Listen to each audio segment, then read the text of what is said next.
دیکھیے جب بھی کہا جاتا ہے علماء بیان فرماتے ہیں کہ کسی بھی دینی طالب علم کے لیے کے اندر 4 رگیں ہونی چاہیے.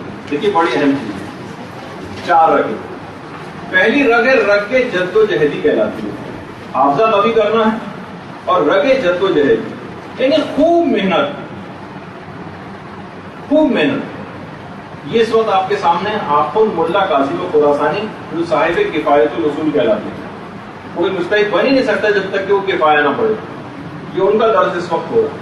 اور اس طرح سے جد و جہد کرتے ہوئے ایک طویل عرصے تک جب انسان علم حاصل کر لیتا ہے تو رگ جد و جہدی اگر طالب علم کے اندر یہ نہیں کہ بابا 2 سال پڑھا 3 سال پڑھا 1.5 سال پڑھا اس کے بعد ناقص معلومات لے کے چلے گا اور معاشرے میں کام کرنا شروع کر دیا. تو خوب محنت کرنی ہے.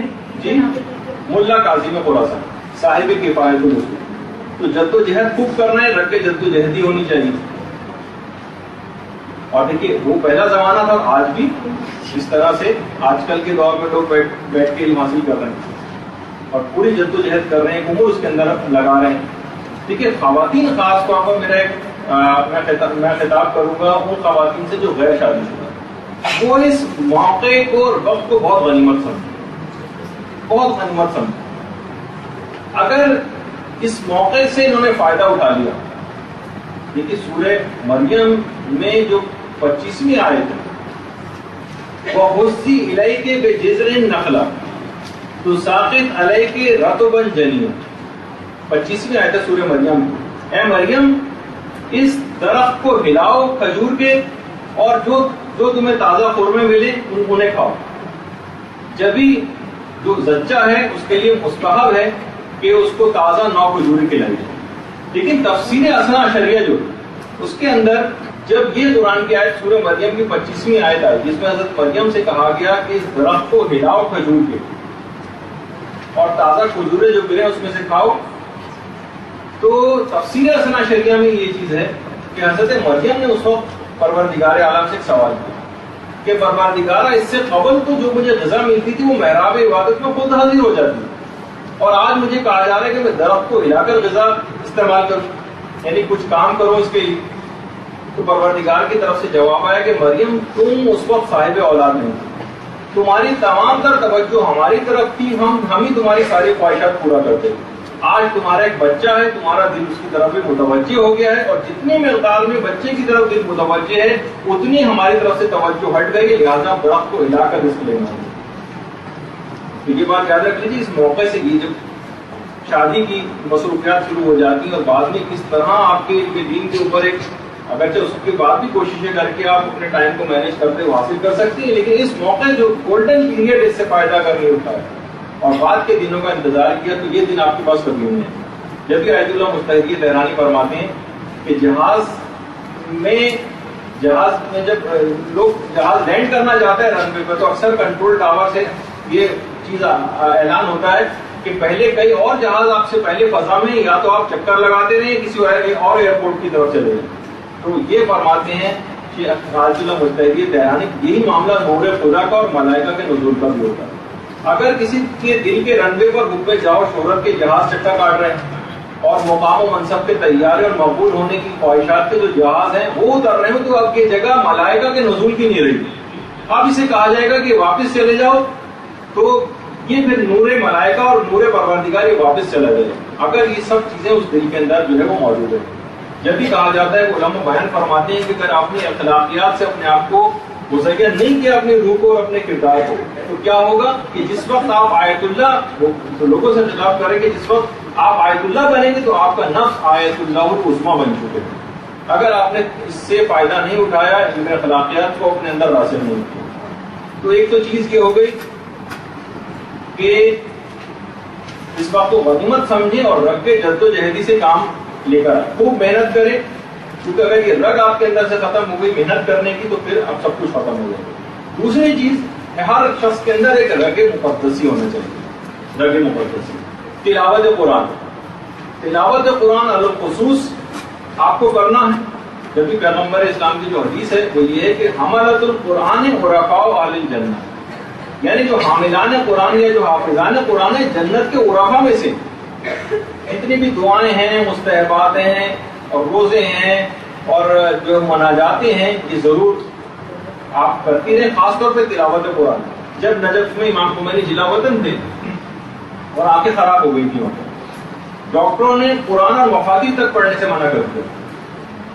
وفاتی اور قرآن پڑھنے سے منع کرتے تو امام خمینی نے یہ جملہ کہا تھا کہ میری ناکوں کا فائدہ کیا ہے اگر یہ قرآن اور وفاتی نہ پڑھ سکے.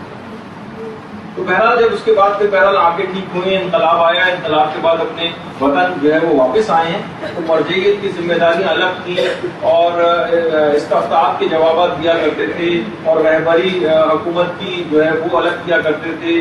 مسئولین حکومت جو تھے ان کی جو مسئول تھے ان سے میٹنگز ہوتی تھیں، مختلف ممالک سے جو وفود آتے تھے ان سے ملاقاتیں کرتے تھے، لیکن اس کے باوجود بھی ان تمام تر مصروفیات کے باوجود ایک مستحب پہ قضا نہیں کرتے.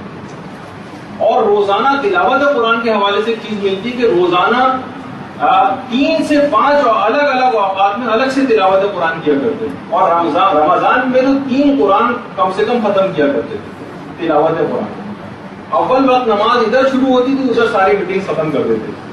تو علماء بھی کہتے ہیں ہر طالب علم کے لیے ضروری ہے کہ روزانہ کم سے کم ایک مرتبہ یہ جو رگ مقدسی یہ اپنے اندر پیدا کرے اور کم سے کم روزانہ زیارت جامع صغیر تو ضرور پڑھے.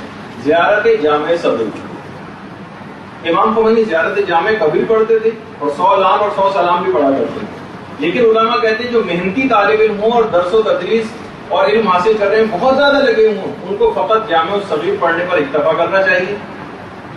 ہاں البتہ جن کو کتابیں نہیں پڑھنا ہے اور صرف رٹی رٹائی مجلس سے پڑھنی ہے تو جامع کبیر جو ہے زیارت جامع کبیر کم سے کم 10 مرتبہ دن میں روزانہ پڑھے. جب کتابیں نہیں پڑھنی تو زیارت ہی پڑھ لیں. تو بہرحال میں اس لحاظ سے کہوں کہ آپ کثرت مطالعہ اور یہ تلاوت قرآن. اچھا دیکھیے بہت سارے طالب علم ایسے ہیں کہ جو رگ جدوجہدی تو رکھتے ہیں لیکن رگ مقدسی نہیں رکھتے. ایسے افراد جو ہو سکتا ہے قابل حافظہ بھی نہیں ہوتے، یا یہ مثلا اگر محنتی ہوں لیکن رگ مقدسی نہ رکھتے، یہ بھی علم میں آگے نہیں بڑھ سکتے. ان کی علم میں کبھی نورانیت پیدا نہیں ہو سکتی. ان کی نصیحتوں میں کوئی اثر ہوتا نہیں. یہ ظاہر ہے نہ یہ تلاوت قرآن کرتے ہیں، نہ مثلا یہ نماز شب پڑھتے ہیں، نہ یہ مناجات کرتے ہیں، نہ کوئی زیارت پڑھتے ہیں، لیکن ہاں ویسے پڑھائی کے اندر تیز ہوتے ہیں. تو علماء فرماتے ہیں ان کی نصیحتوں میں بھی کوئی اثر نہیں ہوتا، نورانیت نہیں ہوتی. ان کی تقاریر اور مجالس پہ بالکل ان کا کوئی اثر مرتب نہیں ہوتا.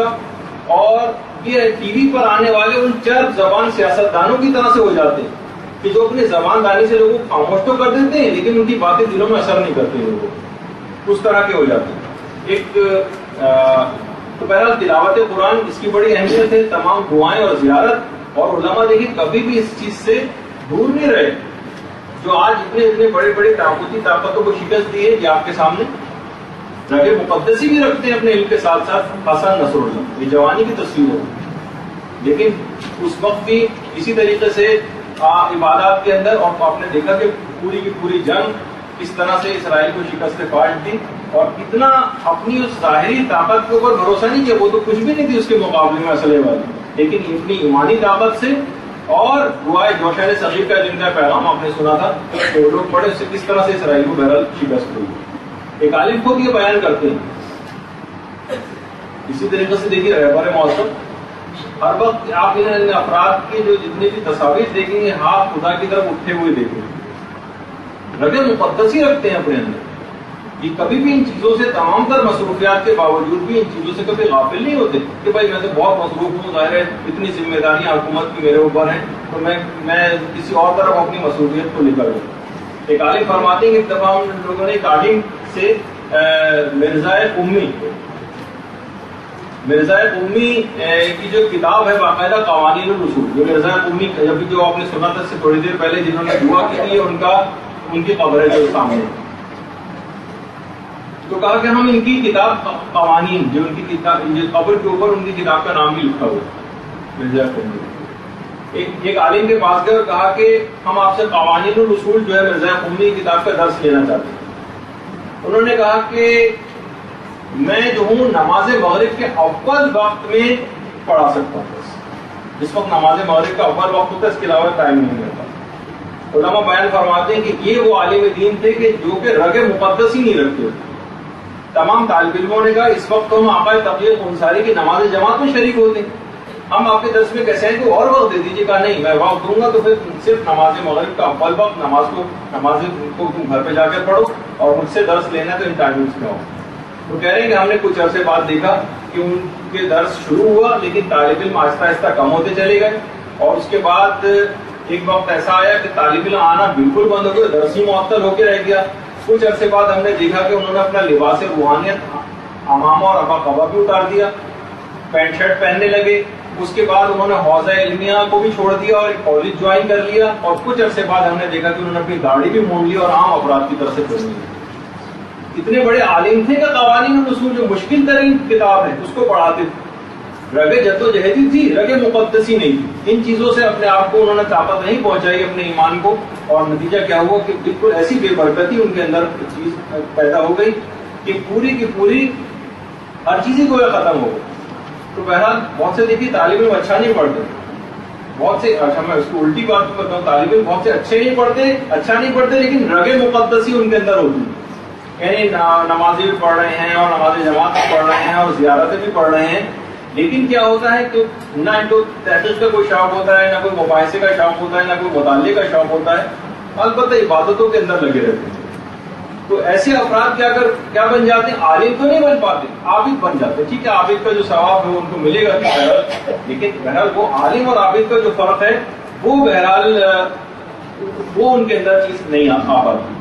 اور تیسری چیز, اچھا یہ بلکہ ایک اور بتا دوں کہ جن میں رگے مقدسی ہوتی ہے لیکن رگے جدوجہدی نہیں ہوتی. یہ مدرسے سے اگر فارغ بھی ہو جائیں تو اپنی کم علمی کی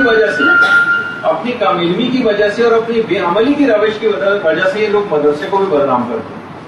تیسری رگ, ویسے 4 رگیں تو ٹائم اتنا زیادہ کیا جا رہا ہے, بہرحال اب 1 گھنٹہ رہ گیا, دوسرے جو آئیں گے ان سے میں پہلے سے بات کر کے آ گیا تھا کہ بات اتنی طویل ہو جائے گی.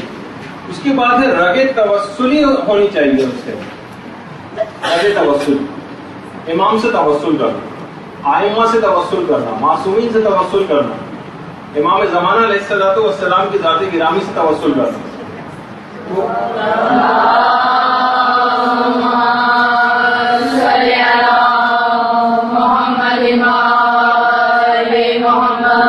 رگے جدوجہدی, رگے مقدسی. اب تیسری رگ ہے رگے توسلی ہونی چاہیے.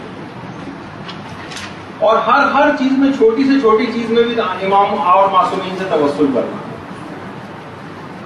ایک عالم بیان فرماتے ہیں کہ میں اتنی چھوٹی چیزوں میں بھی توسل کرتا تھا کہ ایک دفعہ میں حمام گیا, وہاں میں نے اپنی عقیق کی انگوٹھی اتار کے رکھی, جب غسل سے فارغ ہو دیکھا انگوٹھی غائب ہے.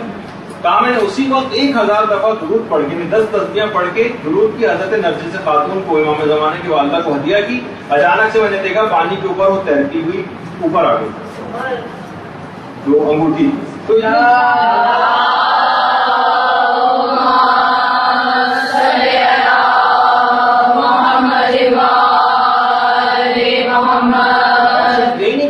ہی سے صرف توسل, بلکہ بزرگ علماء کے قبور پہ جانا بھی علماء کے طریقہ کار ہے. آیت اللہ بروجردی کے متعلق جو ملتے ہیں کہ روزانہ صبح کو مرزا قومی کی قبر پہ جاتے تھے, جن کا اپنی حاجات طلب کرتے تھے پروردگار سے, ان کے وسیلے سے دعائیں مانگتے تھے اور پھر واپس آتے تھے. اور علماء فرماتے ہیں کہ رگے توسلی میں ایک چیز اور بھی شامل ہے, وہ یہ ہے کہ جب بھی کبھی آپ کہیں پہ بھی درس اپنا آغاز کریں تو خیر مدرسے کا ایک الگ ایک پیٹرن ہوتا ہے, لیکن جب عوامی درس آپ اسٹارٹ کریں تو وہاں پر مسائل اور فضائل کا بیان ضرور اپنے درس میں کریں. یہ رگے توسلی کا ایک حصہ ہے مسائل اور فضائل پڑھنا. یعنی ان میں یہ چیز اگر آپ نے نہیں رکھی تو آپ کے درس میں کوئی نور نہیں ہوگا. جب بھی کہا جاتا ہے کہ فضائل اور مسائل اہل بیت نمک کی ممبر, یہ ممبر کا نمک ہے, اس سے ممبر پہ جو چاشنی اور مزہ لوگوں کو آتا ہے وہ فضائل اور مسائل کے ذریعے آتا ہے. باقاعدہ عبد الحادی شیرازی, جن کا وہ بھی میں نے سنایا تھا کہ وہ زیارت پڑھا کرتے تھے نماز سے پہلے خشوع و خضوع کے لیے, وہ ہر ہفتے گھر میں اپنے تمام عورتوں اور بچوں کو جمع کرتے تھے اور مقاتل کی کتابیں کھول کر اس میں سے مسائل پڑھ کے سناتے تھے.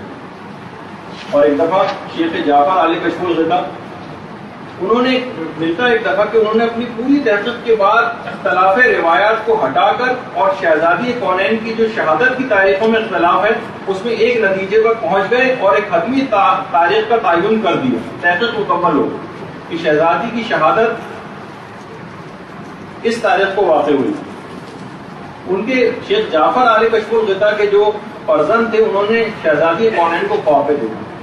شہزادی کہنے لگی خواب میں آ کر اپنے باپ سے کہو کہ وہ کیوں چاہتے ہیں کہ لوگ کئی دنوں کے بجائے فقط ایک دن مجھ پر گریا کریں. اختلاف روایت کو ایسے ہی رہنے دو تاکہ لوگ کئی دنوں تک میری مظلومیت پہ گریا کریں. جو خود رگ توسلی میں یعنی گریا اور مصائب یہ تمام چیزیں یہ ضرور اس کے اندر جو ہے وہ شامل رکھنی چاہیے. اور یہی وجہ ہے کہ آقائے نائنی تمام طالب علموں کے ساتھ مل کر خوب ماتم کیا کرتے اور یہی طریقہ کار آیت اللہ شیخ عبد الکریم حائری کا بھی. اور یہی ہمیں اپنے دیگر علماء اور مراجع کا بھی نظر آتا ہے کہ اپنی اس رگ توسلی کو یہ گریہ ازاری کو ہمیشہ شیخ جواد تبریزی آیت اللہ وحید خراسانی اکثر لپٹ کے ایک دوسرے سے مصائب کے اوپر رویا بھی کرتے تھے. بلکہ اکثر علماء تو یہ کہتے تھے کہ یہ جو درس اکثر علماء مخصوص شہادت کے ایام میں درس کو معطل کر دیتے تھے اور کہتے تھے کہ اصل میں جو یہ مجلس و ماتم ہے یہ درس اصلی ہیں اور یہ ضربہ ضربہ کی جو گردانیں یہ درس فرغنی ہیں. یعنی کہتے تھے آج ہم نے کلاس کو تبدیل کر دیا. اور آیت اللہ مرشی نجفی فرماتے تھے کہ صرف ہمارے حجرے میں صرف 2 افراد کی گنجائش ہوتی تھی, میں اور امام خمینی دونوں مل کر شہادت کے ایام میں خوب زوردار ماتم کیا کرتے تھے اپنے حجرے میں. تو بہرحال دیکھیے بہت سے علماء تو اس طرح سے بھی توسل کرتے ہیں. اور ایک طریقہ کار یہ بھی مرزا قومی جن کے بھی آپ نے خبر بھی دیکھی تھی ان کے متعلق ملتا ہے کہ زیارت جامع کبیر پڑھ کر حضرت اسرائیل کو ہدیہ کرتے کہ جب وقت مرگ میرا آئے اور روح نکالے جانے کا موقع ہو تو اس وقت حضرت اسرائیل مجھ پر آسانی کے ساتھ میری روح کو نکالے. یہ بھی آپ طریقہ کار رکھیں کہ جو ثواب ہے یہ حضرت اسرائیل کو بھی ہدیہ کیا کریں اس نیت سے تاکہ جب وقت انتقال قریب آئے تو ہمیں اس کا فائدہ پہنچے. اور چوتھی رگ جو ہونی چاہیے رگ جدوجہدی, رگ مقدسی, رگ توسلی, اور چوتھی رگ اس کا نام ہے رگ عوامی. عام لوگ جس طرح سے زیارتوں پر جاتے ہیں, مجالس برپا کرتے ہیں, ماتم داری کرتے ہیں, عزاداری کرتے ہیں, دینی رسومات کے اندر سرگرم عمل نظر آتے ہیں, صاحبان ایمان کو بھی ان سے پیچھے نہیں ہونا چاہیے, علماء کو بھی ان سے پیچھے نہیں ہونا چاہیے. یہ نہ سوچیں کہ بھائی یہ تو بڑے عوامی قسم کے کام ہیں, ہم تو بڑے علماء ہیں, یہ عوام کو کرنے تو ہمارا کام تو تحقیق اور علم کی جستجو ہے. جیسے کہ عموماً جو خواتین ہیں, ایک دفعہ ہوا تھا یہاں پر وہ حضرت علی اصغر کے حوالے سے ایک وہ نکالا جاتا ہے, تو ایران کے اندر بھی جلوس نکالا جاتا ہے جس میں ہرے رنگ کے کپڑے بچوں کو پہنائے جاتے ہیں. تو انہوں نے باقاعدہ ایران سے وہ کپڑے بھی آئے تھے کہ وہ اس جلوس میں بچوں کو کپڑے پہنا کے لائیں. کسی خاتون ذاکرہ نے جملہ کہا تھا جو آج تک یعنی میں اس کی کڑواہٹ اپنے اندر محسوس کرتا ہوں, ہم نظریاتی ذاکرہ, ہم سے کیا کام لیا جا رہا ہے بچوں کے ہرے رنگ کے کپڑے وغیرہ پہنانے. تو اس قسم کی جو جن میں رگ عوامی نہیں ہوتی یہ دیکھیے ان کے ساتھ بھی بڑا مسئلہ ہوتا ہے, ایک قسم کا تکبر ان کے اندر آ جاتا ہے. آیت اللہ شیخ عبد الکریم حائری کے متعلق ملتا ہے یہ پا برہنا پیشانی کے اوپر مٹی لگی ہوتی تھی, جسم کے اوپر مٹی لگی ہوتی تھی, گریبان کے بٹن ان کے چاک ہوتے تھے, اس طرح سے عزاداری کرتے تھے جیسے عام لوگ عزاداری کرتے ہیں. ایک رگ عوامی بھی ہونی چاہیے. تو اب دیکھیے بہت سے طالب علم ایسے ہوتے ہیں نہ ان کے اندر رگ جدوجہدی ہوتی, نہ ان کے اندر رگ توسلی ہوتی, نہ ان میں رگ مقدسی ہوتی, نہ ان میں رگ عوامی ہوتی ہے, نہ محنت ہوتی ہے, نہ کوئی مطالعہ ہوتا ہے. ایسے افراد کی اکثر نمازیں بھی قضا ہوتی ہیں, ہم نے دیکھی. یہ افراد دوسروں کو بھی گمراہ کرتے ہیں, خود بھی گمراہ ہوتے ہیں. اب ظاہر ہے جو کوئی شخص نابینا ہے تو وہ ایک نابینا جو ہے دوسرے کو کیا روڈ پار کرائے گا, بلکہ یہ معروف کو منکر اور منکر کو معروف بنا کے پیش کرتے ہیں. اصلاح کے بجائے ایسے افراد زیادہ تر فساد کا سبب بن جاتے ہیں اور خود ساختہ ذاتی نظریات جو ان لوگوں کے ہوتے ہیں اس کو اسلام بنا کر پیش کرتے ہیں. ایسے طالب علموں کو چاہیے کہ اگر یہ 4 چیزیں ہر شخص اپنے اندر محسوس کرے, اگر اس میں یہ نہیں ہے اور وہ اس کو پیدا بھی نہیں کرنا چاہتا تو یہ فیلڈ اس کے لیے بالکل مناسب نہیں ہے. یہ افراد جو ہے ٹھیک ہے تقریریں اور جو اخباری خبریں اور انٹرنیٹ نامہ لوگوں کو اپنی تقاریر کے اندر سناتے رہے, کوئی قرآن و حدیث والی چیز جو ہے پیش نہ کریں اور ان کے لیے بہت ساری جو فیلڈس اور ہیں اس کا انتخاب کریں. تو ورنہ یہ اگر انہوں نے کسی اور فیلڈ کا انتخاب نہیں کیا اور اسی فیلڈ کے اندر ہی مذہب کے اندر آگے بڑھتے رہے تو یہ دوسروں کو بھی گمراہ کریں گے اور خود بھی جہنم میں جائیں گے اور اپنے ساتھ دوسروں کو بھی جہنم کے اندر ڈالیں گے. برحمتک یا ارحم الراحمین وصلی اللہ علی محمد و